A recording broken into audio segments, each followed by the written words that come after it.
galit na naman si Senador Raffy Tulfo dyan sa Senado. Aba, natulog ba naman yung isang bilyonaryo sa Senate hearing at sa harap mismo ng mga senador? Eto, panoorin po natin. Hey, please, huwag kayong matulog dito. Please, wala kami binibaby dito. Hindi porket bilyonaryo ka, tutulugan mo kami. Don't do that. Pambabastos yan. Hindi pa ako natutulog. No, nakita kita, tutulog kayo. Huwag ka. Meron dito mga naapin na empleyado na napakatagal na. Tapos ngayon tutulugan mo para kayong naging sarcastic dito. Wag, bastusan yan. Huwag mo kami bastusin dito. You don't have the right. Kahit na bilyonaryo ka, hindi ka exempted. Okay? Magpakatino ka. Gumising ka. Dilat mo mata mo. Go ahead, Attorney Maranan. Thank you, sir. As Bigyan natin ng coffee. Comsec, bigyan natin ng coffee.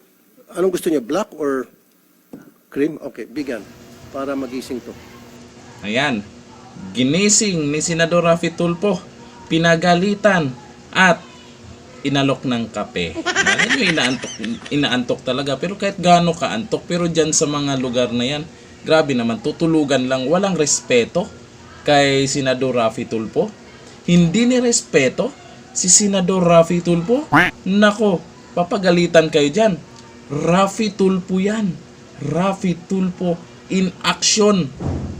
Kaya ano masasabi niyo po dito sa bilyonaryo na kung saan ay tinulugan lamang si Senador Raffy Tulfo? Comment down below. Hanggang dito lang. Thank you. Bye-bye.